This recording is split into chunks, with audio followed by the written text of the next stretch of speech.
উপাসনা মার্গটাকে তুলে দেওয়ার জন্য কতগুলো ওষুধ বিশেষত বাংলাদেশে অধিক পরিমাণে ভ্রমণ করে। বাংলা পার হয়ে গেলে এইসব চিন্তা অতি কম, 1% আছে কিনা সন্দেহ।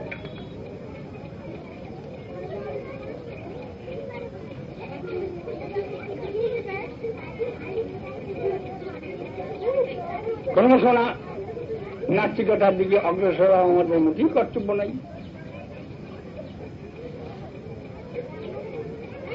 সোহম, আমি সেই ব্রহ্ম ভগবান, অহং ব্রহ্মাসি, আমি ব্রহ্ম, সবই ব্রহ্ম হয়ে গেল। ওর থেকে মারামারি কাটাকাটি উঠে গেল।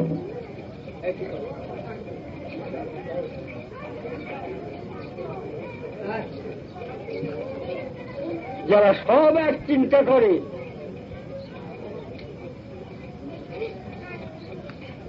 তাদের রূদ্ধত প্রকৃতি হয় কি করে? সব এক। ওই সব একের লোকের ওই একটি যুক্তি হচ্ছে তাদের ইয়ে। সেই মাস্টারমশাইও যিনি গিয়েছিলেন আমার কাছে সব এক করতে, তিনিও চটে গিয়েছিলেন। যখন তার আঁচে ঘা দিয়ে কথা বললাম সব এক স্থাপন করতে গিয়ে, বলে আপনি তো বাবা, আপনার ছেলে এক, কখনো দুই মনে করবেন না। আপনার স্ত্রীকে বলে যাবেন যে আমি মরলেও মরবো না, আমি একে রেখে যাব। তখন চললেন ভিতরে দুই ধারণা, বলে আমি কর্তা, আমার ছেলে আমার অধীন, আমি যা বলবো তাই শুনতে সে বাধ্য। এই দুই চিন্তা নিয়ে বলছেন এক।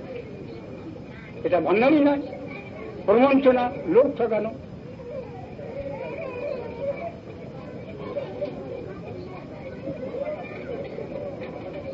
এই দুর্জয়ের জগতে আপনারা খুব সাবধান হয়ে থাকবেন, সর্বদা সাবধান হয়ে থাকবেন। নাস্তিকতা শিক্ষা গ্রহণ করবেন। যদি এইরকম কোন বিচার কোনো উপস্থিত হয় বা ইয়ে হয়, আপনারা আমাকে ডাকবেন। আমি চলতে না পারলেও যেমন করি হোক এসে এখানে বসে তাদের সঙ্গে বিচার করতে প্রস্তুত আছি। সভা রাখুন, প্রকাশ্যভাবে বিচার হোক, তাদের ক্ষমতা থাকে বুঝে নেব। বেদ উপনিষদ তাদের একটাকে গ্রন্থ নয়, তারাই পড়বেন আর কেউ পড়বে না, এই কথা নয়। আমরা বেদ উপর মহাপ্রভুর কথা 16 বেদ উপনিষদের উপর ভিত্তি করে করা হয়। বেদ উপনিষদের কদর্য ভিত্তি নিয়ে যে সমস্ত সম্প্রদায় তৈরি হয়েছে তারা নাস্তিক, বিপদগাম। তাদের রক্ষা করবার জন্য আমরা এসব কথা বলি।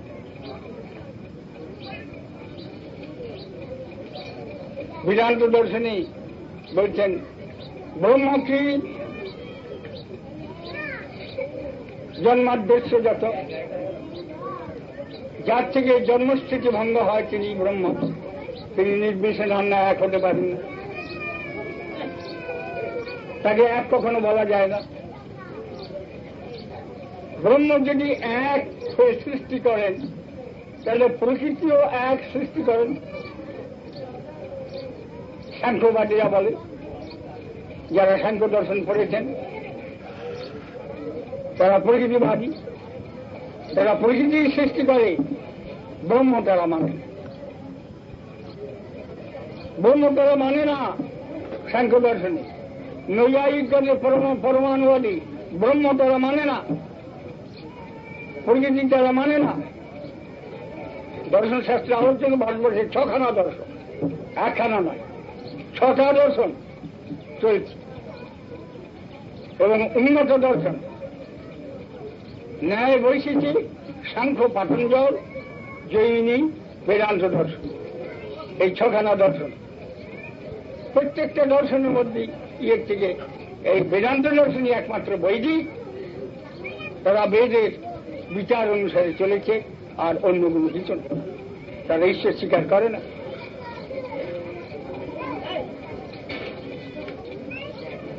ব্রহ্মের যদি শক্তি না থাকে, নিঃশক্তি খায়, সৃষ্টি করলো কি করে? সৃষ্টি করলো কি করে? এই জন্য শঙ্করাচার্য অদ্বৈতবাদীরা বিপদে পড়ে বলছে ও জগৎটা মিথ্যা, তুমি যে দেখছো এতগুলো লোকে সব মিথ্যা, বাবা মিথ্যা, মা মিথ্যা, ভাই বন্ধু মিথ্যা, ছেলে মিথ্যা, জগৎ মিথ্যা, যা কিছু সব মিথ্যা। তোমরা যে কথাগুলো বলছো সব মিথ্যা, আমরা যা শুনছি সব মিথ্যা। একসঙ্গে ঝঞ্ঝাট কাজে মিথ্যাবাদী হলো তারা, তাদের দর্শনটাই হল মিথ্যাবাদ, অদ্বৈতবাদ বা মিথ্যাবাদ, মিথ্যাবাদীর দর্শন।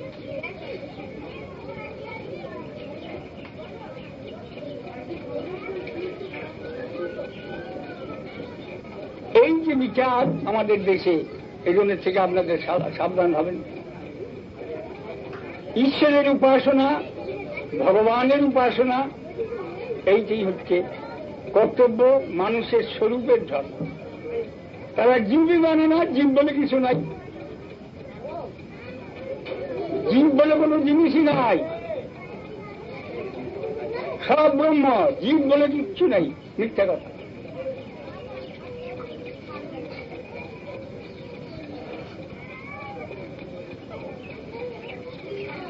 আমাদের বিচার করতে হবে সর্বতোভাবে এই যে আমরা ভগবানের উপাসনা করব, ঈশ্বরের উপাসনা করব।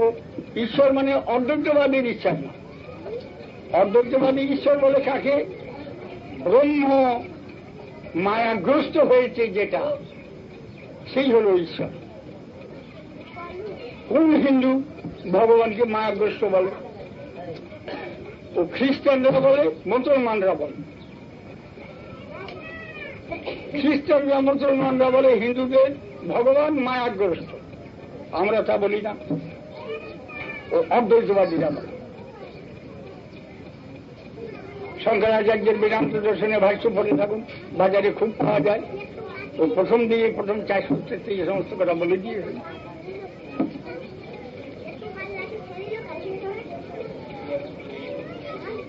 মায়াগ্রস্ত ব্রহ্মের নাম ঈশ্বর,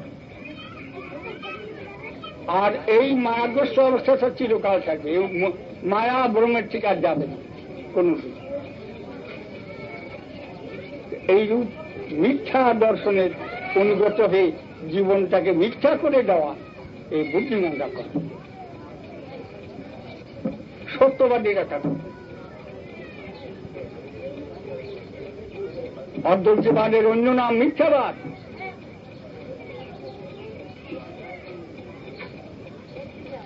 এইসব কথা গোপন করে রাখে, তাদের বইগুলো খুললে দেখিয়ে দেওয়া যেতে পারে বিচার।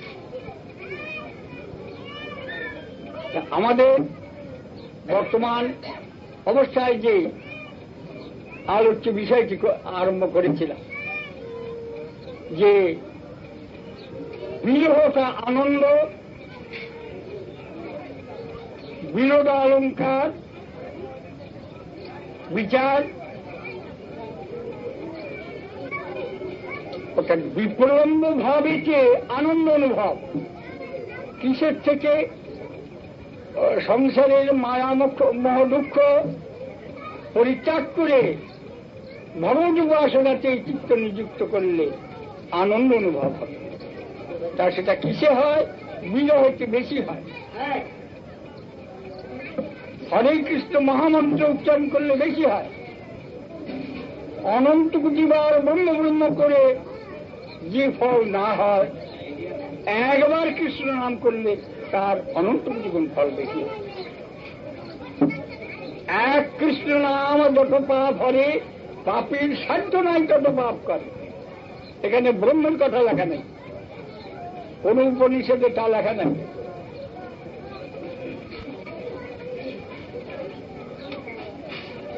যেখানে ব্রহ্ম সেখানে ভগবানের পদনখ সভাকে উদ্দেশ্য করে বলে, জ্যোতির অভ্যন্তরে রূপম অতুলম শ্যাম সুন্দরম। শাস্ত্রবাক্য, জ্যোতির্ময় মূর্তি, তার অভ্যন্তরে শ্যাম সুন্দর, তার নখের শোভা হচ্ছে ব্রহ্ম।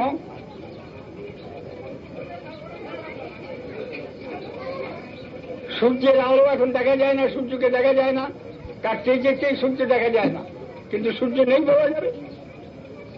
সূর্যের কোনো রূপ নেই বলা হবে, তার কোনো দেশ নেই বলা হবে। অষ্টজান উদয় হন, যাদের চোখের দৃষ্টিশক্তির অভাব, দর্শন জ্ঞান নেই যাদের, তারা এক প্রকার করতে পারে।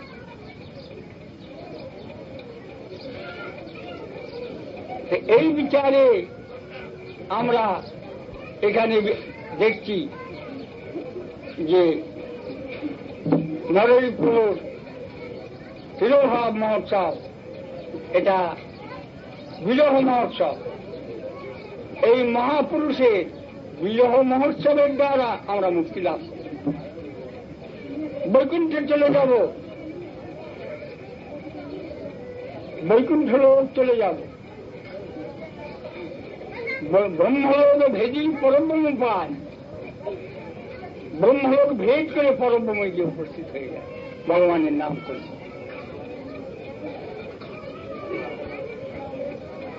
নাম নামী অভেদ, একই তত্ত্ব।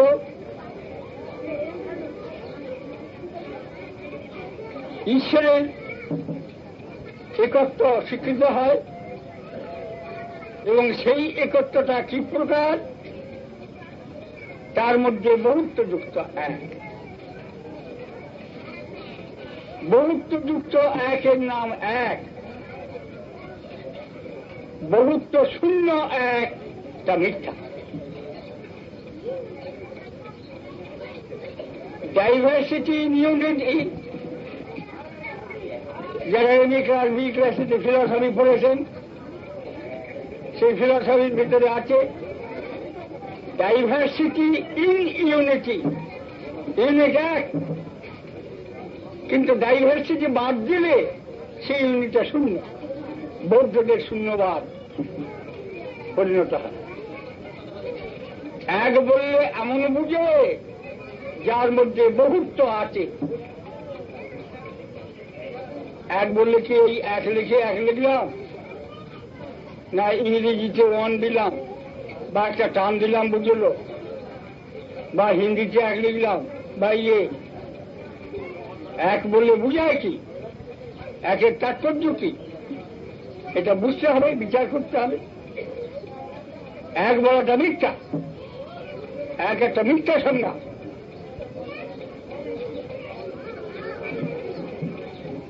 ম্যাথমেটিক্স, গণিত শাস্ত্র এক হতে জিনিস আরম্ভ হয়েছে, তার ফান্ডামেন্টাল বেসিসটাই হচ্ছে রং। ইউক্লিডের থিওরি ফান্ডামেন্টাল বেসিসটাই রং। আমাদের ঔপনিষদিক চিন্তাধারা, বৈদিক বেদান্ত দর্শনের চিন্তাধারা, এই সমস্ত পাশ্চাত্য শিক্ষা বা আধুনিক শিক্ষা, তার সঙ্গে কিছু মিল নেই। গণিত শাস্ত্রে বলে 2 আর 2 4 হয়, 2 আর 2 4 হয়। আমি বলছি 2 আর 2 4 হয় না, প্রমাণ করে দেখিয়ে দিতে পারি।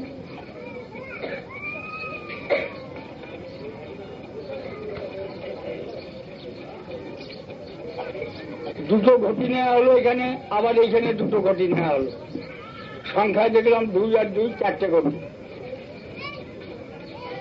আবার আর এক জায়গায় 4টে ঘটি রাখা হলো, তখন এই 2 আর 2 4 আর ওই যে 4টে ঘটি এক সমান। কোন বুদ্ধিমান লোক স্বীকার করবে ওটার ওজন হয়তো 100টা বেশি, এটার হয়তো 100টা কম, ওটায় জল বেশি ধরবে, এটা হয়তো কম ধরবে। প্র্যাকটিক্যাল ম্যাথমেটিক্সের যেটা একটু দেখতে হবে এই দুটো কখনো এক হয়। এই যে ম্যাথমেটিক্যাল 1, ম্যাথমেটিক্যাল 2 + 2 = 4, এই সমস্ত রং বেসিসের উপর। কাজে একের ধারণা ভণ্ড, নাস্তিক, অশিক্ষিত বর্বরদের মুখ থেকে এক এই চিন্তার শ্রদ্ধা শুনতে পাওয়া যায়।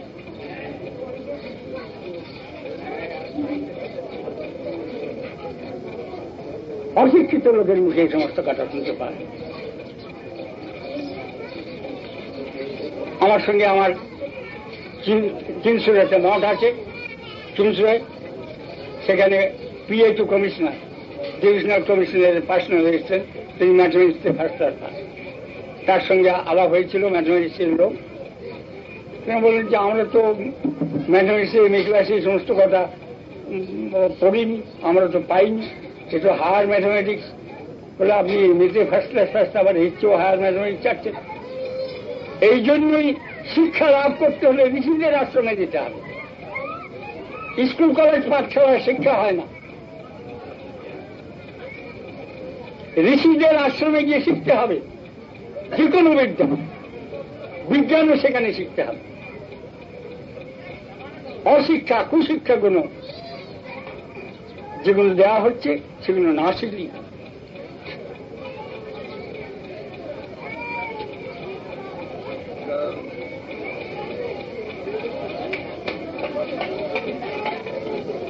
বিশ্বে এইরকম অভাব, জ্ঞানের অভাব চলে গেছে। আপনারা শুনে আর একটা আশ্চর্য হবেন, বেদান্ত দর্শন জ্ঞানবাদের উপর স্থাপিত হয়েছে। এই শঙ্করাচার্য, আমি যখন কানপুর গিয়েছিলাম তখন ব্রাহ্মণ সমাজ হলে বক্তৃতা, ভাগবত ধর্মের বক্তৃতা হবে। আমার পূর্ববর্তী বক্তা ছিলেন পুরী মহারাজ, তিনি ভাগবত ধর্ম বলতে গিয়ে শ্রীমদ্ ভাগবতের কথা বললেন, শ্রীমদ্ ভাগবতের আলোচনা করলেন। তার মধ্যে প্রেসিডেন্ট ছিলেন কিষান ঘোষ, খুব বড় একটা প্রধান ব্যক্তি কানপুরে। তিনি প্রিসাইড, তিনি বললেন, এটা আমরা খুব আশ্চর্যান্বিত হচ্ছি, শ্রীমদ্ ভাগবতকে আপনারা বেদান্তের ভাষ্য বলেন, কিন্তু বেদান্ত দর্শনে কৃষ্ণের কোনো কথা নাই, অথচ এটা কি করে তার ভাষ্য হল? প্রত্যুত্তরে গিরি মহারাজ বসলেন, পরে আমি তার উত্তর দিলাম যে বেদান্ত দর্শনে শঙ্করাচার্য জ্ঞানপর ভাষ্য করেছেন, ব্রাহ্মণরা সেই শঙ্করের ভাষ্যকে মাথায় তুলে নিয়েছেন, রামমোহন রায় সেই ভাষ্য স্বীকার করেছেন। তারা বলেন, তারাও জ্ঞানপর ভাষ্য ব্যাখ্যা করেন। আমি তখন তাদের জিজ্ঞাসা করি যে বেদান্তের জ্ঞানপর ভাষ্য কোথায় বলেন? বেদান্তের মধ্যে কি জ্ঞান শব্দ আছে? 550 সূত্র, তার মধ্যে বেদান্তের মধ্যে জ্ঞান শব্দ খুঁজে বের করুন। জ্ঞান ব্রহ্ম বলছেন, জ্ঞান কোথায় আছে? যে বেদান্তের মধ্যে জ্ঞান শব্দ খুঁজে পাওয়া যায় না, সেই বেদান্তের জ্ঞানপর ভাষ্য। এই নাস্তিকগণ অনটন ঘটায়, ব্যাকরণ সাহায্যে এক একটা শব্দ কিছু করে নিতে পারা যায়। তো বেদান্তের ভাষ্যতে জ্ঞান না থাকলেও জ্ঞানপর ভাষ্য যদি হতে পারে, তাহলে কৃষ্ণ শব্দ না থাকলেও কৃষ্ণপর ভাষ্য হতে পারে। সেই অনুসারে শ্রীমদ্ ভাগবত বেদান্তের অকৃত্রিম ভাষ্য। শঙ্কর ভাষ্যকে আমরা বৈদিক ভাষ্য বলে বলব না, বেদব্যাসের অনুগত ভাষ্য বলব না। ব্রহ্মসূত্র বেদব্যাসের লেখা, কাজে বেদব্যাসের গ্রন্থ অবলম্বন করে ভাষ্যের ব্যাখ্যা করা উচিত ছিল, কিন্তু বেদব্যাসের গ্রন্থ অবলম্বন না করে তিনি ইধার উধার করে করতে, তার মাহাত্ম্য কি হবে? এই প্রকার অবদান ঘটিয়ে দেওয়া হয়েছে। কাজে আমরা বুদ্ধিমান জাতি, আমরা দাবি করি বাঙালি বুদ্ধিমান জাতি, যে কোনো কথা বলি দিয়ে যাবে আর মেনে নেব তা নয়। শঙ্করাচার্যের মতন বীর পুরুষ বলে গেছে, অর্থাৎ মেনে নাও। আর একজন খুব বড়তর সন্ন্যাসী বলে গেছে, মেনে নাও। আমরা তা না, বাঙালি তা নয়। আমিও আপনাদের কাছে যে বলে যাচ্ছি, আপনারা হট করে অবনত মস্তকে মেনে নেবেন, তা করবেন? বাজিয়ে দেখুন, শাস্ত্র পড়ুন, অধ্যয়ন করুন, আলোচনা করুন, এ সমস্ত সম্বন্ধে বিচার করুন। গায়ের জোরে চটে গেলে হবে না, উত্তেজিত হলে হবে। মূর্খতা ধরা পড়লি পণ্ডিতরা চটে, তখনই তাদের এক প্রকার বৃত্তি দেখা যায়। আমরা সব ধরিয়ে দিতে প্রস্তুত। শ্রীমন মহাপ্রভু চৈতন্যদেব আমাদের দেশ কেন সমগ্র ভারতকে পবিত্র করেছে। আমরা যে মহাপুরুষের বিদায় তিথিতে উপস্থিত হয়েছি, এই মহাপুরুষ তার ঐকান্তিক অনুগত। অদ্বৈতবাদকে ছুটকার করে উড়িয়ে দিয়ে আমরা 10 মিনিটের বেশি লাগে, কেন মিথ্যা ধর্ম, মিথ্যা উপাখ্যান এ কতদিন চলে।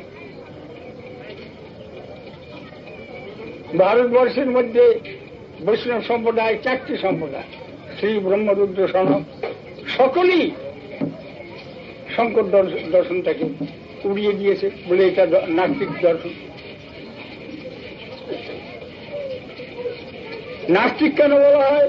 সে বলছে নাস্তিক জগৎ নাই, মনুষ্য নাই, গাছপালা নাই, সভা সমিতি নাই, পৃথিবী নাই, নাস্তিক হল। ভগবানও নাই। ঘুরিয়ে ফিরিয়ে কেমন করে চোখে নিয়ে এসে সেই নাস্তিক চিন্তার সূত্রের মধ্যে ফেলে। আপনারা বুদ্ধিমান জাতি, সাবধান হয়ে সব কাজ করবেন। যে যাকে তাকেই ধর্ম বলে জ্ঞান করবেন, তার উদ্দেশ্যটা কি, ভেতরে কি, বিচার কি, এগুলো কেমন জানেন। শাস্ত্র বলেছে, শাস্ত্রের ব্যাখ্যাটা কি, বিচারটা কি, এগুলো জানা দরকার।